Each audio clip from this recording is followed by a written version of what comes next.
앞서 살펴본 20절부터 26절은 평지수훈의 첫 번째 교훈으로서 복 있는 자와 화 있는 자에 대해서 말씀하셨습니다. 두 부류의 사람을 비교하면서 이 현실에 만족하는 삶이 아니라 영원한 것을 추구하는 삶을 살아야 된다고 가르쳐 주셨지요. 오늘 본문은 이 평지수훈의 핵심입니다. 천국 시민으로서 사랑과 자비를 실천해야 하는 이야기입니다.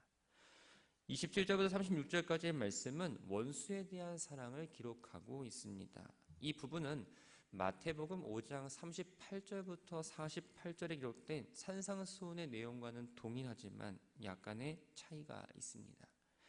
산상수훈은 구약의 율법과 비교해서 율법의 완성으로 사랑을 강조하며 이야기하는데 오늘 본문은 삶의 올바른 자세로서의 사랑과 자비를 이야기합니다.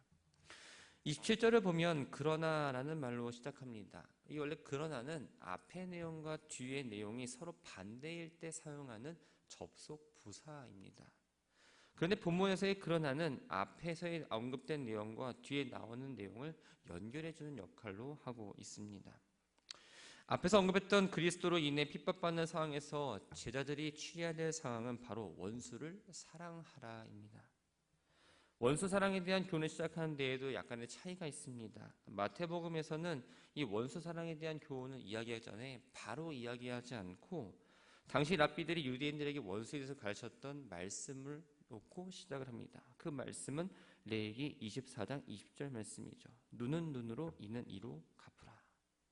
그런데 본문은 단도직입적으로 바로 원수를 사랑해야 한다고 이야기합니다. 원수는 누구일까요? 바로 나에게 깊은 상처와 고통을 준 사람을 의미합니다. 만나지 말아야 될 대상이고 혹 만난다 하더라도 복수하거나 내가 당했던 것 이상으로 뭔가 갚아줘야 될 대상입니다. 본문에 나오는 원수는 바로 제자들을 핍박하는 자들을 말합니다. 그리스도의 복음을 위해서 또한 세상 사람들로 핍박을 받고 있을 때 그리스도의 제자된 사람들은 23절의 말씀처럼 기뻐하고 뛰놀 뿐 아니라 바로 핍박하는 자들을 사랑해야 한다고 지금 말씀하고 있습니다. 여기서의 사랑은 하나님의 무조건 사랑을 나타내는 아가페와 같은 의미로 봉사와 헌신을 전제로 하는 자기 희생적인 사랑을 의미합니다. 뭔가 생각하고 계산적으로 생각하면 결코 원수를 사랑할 수가 없는 거죠. 예수님의 교훈은 이웃만 사랑하고 원수를 미워하라 가르친 이 서기관의 가르침과는 확실한 차이가 있었습니다. 또 레위기 19장 18절에 나오는 원수를 미워하지 말라는 이 율법의 가르침보다 한 건 더 나아가선 좀 진보된 가르침이었죠. 그래서 당시 서기관들의 가르침에 익숙했던 사람들에게는 예수님의 교훈이 너무나도 충격적으로 다가왔습니다. 원수를 사랑하는 명령에 대해서 구체적으로 세 가지를 이야기합니다. 먼저 미워하는 자를 선대하라입니다. 마태복음 5장 44절에서는 너희를 박해하는 자를 위하여 기도하라라고 되어 있습니다. 마태는 원수와 같은 개념으로 그를 박해하는 자라고 표현하고 있고 오늘 본문에서는 미워하는 자라고 이야기합니다. 누가는 선대하라라고 표현했지만 마태는 기도하라라고 표현합니다. 이 선대하라라는 말을 직역하면 선을 행하라입니다. 미워하는 상대를 향해서 선한 마음을 가질 뿐만 아니라 이 선한 행동을 직접적으로 표현하라는 의미인 거죠. 마태복음과 이 본문의 내용을 종합해서 살펴보면 이 원수를 위하여서 기도할 뿐만 아니라 행동하는 것으로 사랑을 나타내야 함을 이야기해주고 있습니다. 두 번째는 너희를 저주하는 자를 위하여 축복하라입니다. 너희를 저주하는 자는 이 바로 앞에 22절에 언급했던 사람들이 너를 미워하고 멀리하고 욕하고 너의 이름이 악하다라고 하는 상황과 연관됩니다. 저주는 심판자의 자격으로 상대방에게 심판을 선언하는 것과 같습니다. 그런데 우리가 기억해야 될 건 심판은 하나님만이 할 수 있다는 거죠. 그런데 인간이 저주를 똑같이 선언한다는 건 하나님의 주권에 대해서 도전하는 행위입니다. 결국 저주하는 사람 역시 똑같이 하나님의 심판에 처하게 되는 거죠. 바울 역시 로마서 12장 14절에서 이렇게 이야기합니다. 너희를 핍박하는 자를 축복하라. 축복하고 저주하지 말라라고 선언합니다. 즉 예수님으로부터 선택받아서 죄 용서를 받는 제자된 성도는 자신을 저주하는 자를 저주하지 않는 것에 머무는 것이 아니라 축복하는 자리까지 나아가 성숙된 신앙을 가져야 된다는 걸 지금 이야기해주고 있는 거죠. 세 번째는 너희를 모욕하는 자를 위해 기도하라입니다. 여기서의 모욕은 바로 제자들을 박해하는 사람들의 태도입니다. 예수님이 말씀하시는 사랑의 한계는 자신에게 모욕을 주고 수치를 주는 자를 위해서 중보기도 하는 데까지 지금 이르고 있습니다. 예수님의 십자가에서 자신의 죽음을 통해 자신을 죽음에 처하게 한 사람들을 위해서 중보기도 하신 것을 통해서 가르치신 걸 몸소 실천해 주셨습니다. 29절부터 31절까지의 말씀을 보면 원수를 선대하는 4가지 방법에 대해서 이야기합니다. 29절을 먼저 보면 너의 입뺨을 치는 자에게 젖뺨도 돌려대며 내 겉옷을 빼앗는 자에게 속옷도 거절하지 말라라고 말씀합니다. 본문의 뺨은 우리 얼굴에 있는 이 볼을 의미하는 게 아닙니다. 문자적으로 보면 이 턱이나 턱뼈를 의미합니다. 마태복음 5장 39절을 참고해서 읽어보면 이 뺨은 오른쪽 뺨을 말하고 저 뺨은 왼쪽 뺨을 말합니다.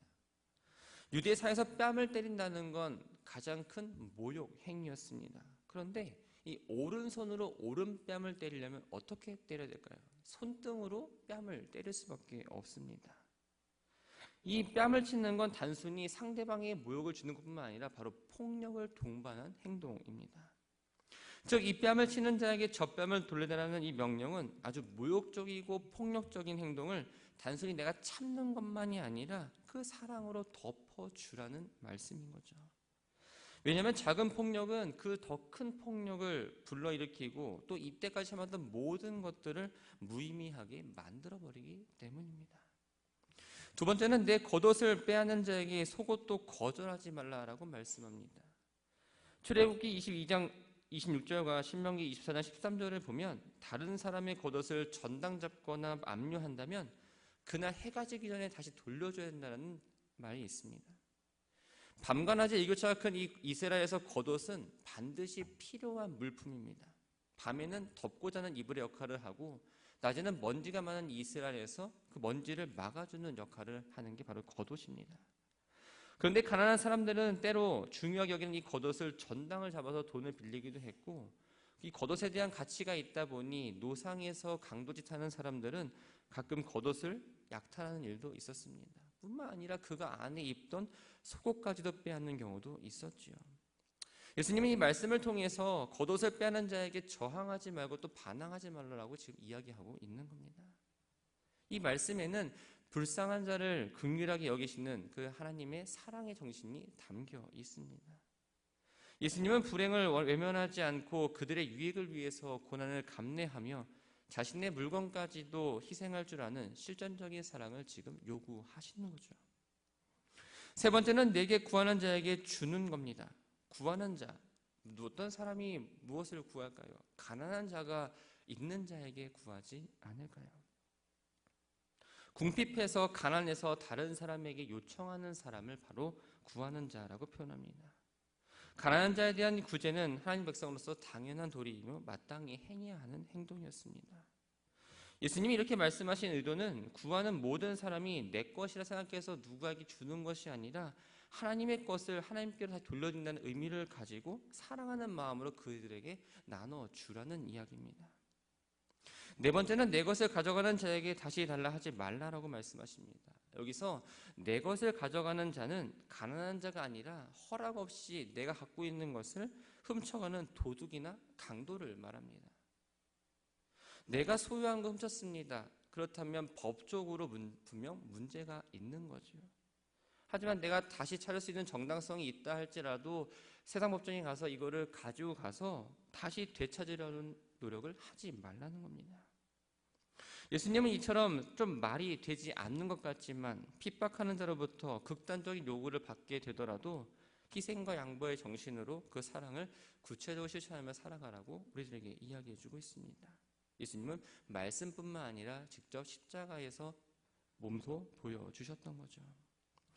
31절 말씀은 이 황금률이라 불리는 말씀입니다. 남에게 대접을 받고자 하는 대로 너희도 남을 대접하라. 이 말씀은 성도가 사랑을 실천하는 기준이 됩니다. 남에게 무엇을 행할 때는 내가 상대방이라고 생각해서 가정했을 때 필요한 행동을 타인에게도 해주라는 거예요. 예를 들면 내가 배고플 때 나에게 먹을 것을 주면 좋아합니다. 내가 춥다고 느끼면 따뜻한 옷을 주거나 걸칠 걸 주는 걸 원하죠. 목이 마를 때는 물을 주기 원하는 것처럼 다른 사람의 욕구와 필요에 동일하게 채우는 것이 바로 사랑의 방법이라고 말하고 있습니다.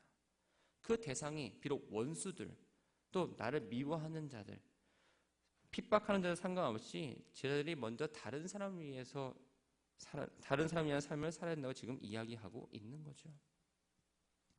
32절부터 34절까지의 말씀을 보면 예수님은 제자들이 세상과 다른 방법으로 살아야 됨을 강조하기 위해서 다 죄인들도 이렇게 한다라고 이렇게 말씀하십니다. 당시 사람들은 이에는 이, 눈에는 눈, 생명에는 생명, 즉 이 동해 보호법을 율법의 정신으로 받들고 있었지만 예수님은 그것을 뛰어넘어서 희생과 사랑의 온전한 윤리를 지금 제자들에게 말씀해주고 있는 겁니다. 자신을 사랑해주는 사람을 사랑하고 자신을 잘해주는 사람에게 잘해주고 또 칭찬해주고 돌려받은 생각으로 돈을 빌려주는 건 굳이 율법을 따르는 사람이 아니더라도 할 수 있는 행동이라고 이야기해주고 있는 겁니다. 그렇기 때문에 나도 그 정도의 사랑을 베풀었다면 그것을 자랑하지 말라는 거죠. 35절 말씀을 보면 35절 말씀은 앞에 서 있는 모든 교훈을 지금 종합해서 다시 이야기해주고 있습니다. 예수님은 사랑의 계명을 지키면서 살면 상급이 크다고 말씀하십니다. 본문에서 말하는 이 상은 바로 세상의 상급처럼 물질적인 것이 아닙니다. 하나님을 깊은 데서 아는 충만한 은혜를 말합니다. 지극히 높으신 이란 바로 초월적 하나님을 의미하는데 하나님의 아들이 된다는 이 말은 바로 하나님의 영광과 거룩한 하나님의 그 계획 가운데 참여할 자격이 주어짐을 의미하고 있습니다.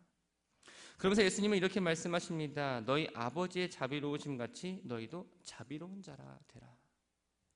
이 말씀은 내가 거룩하니 너희도 거룩할지어다 라고 말씀한 것과 동일합니다. 예수님이 말씀하신 대로 사랑과 자비를 실천하는 건 죄를 가진 인간의 능력으로 하기에는 너무나 어렵습니다. 그렇기 때문에 사랑과 자비를 실천하려면 우리의 마음 가운데에 그 사랑을 몸소 실천하신 예수 그리스도가 자리 잡아야 합니다. 그래야 우리가 맡겨진 예수님 말씀대로 살아갈 수 있는 거죠. 37절, 38절은 이 36절의 자비의 정신을 구체적으로 이야기하고 있는 부분입니다. 이 교훈은 마태복음 7장 1절에서 5절에서 동일하게 언급되고 있습니다. 37절을 보면 비판하지 말고 정죄하지 말고 용서하라라고 말씀합니다. 비판은 단순히 윤리적으로 다른 사람을 비난하는 정도가 아니라 하나님께서 인간을 심판하시듯 종교적으로 판단하고 정죄하는 걸 의미합니다. 정죄는 스스로 선과 악을 결정하는 그 재판관 자리에 앉아서 어떤 사람에 대해 심판을 내리지 말라는 거죠. 남을 정죄하는 건 스스로 하나님과 동일하게 생각하는 거기 때문에 바로 교만함이 밑에 깔려 있습니다. 용서는 무엇일까요? 그리스도인의 가장 최고의 미덕입니다. 또 마땅히 지켜야 될 도리입니다. 비판과 정죄가 악인의 특징이라면 바로 용서는 성도들의 표식이 되어야 합니다.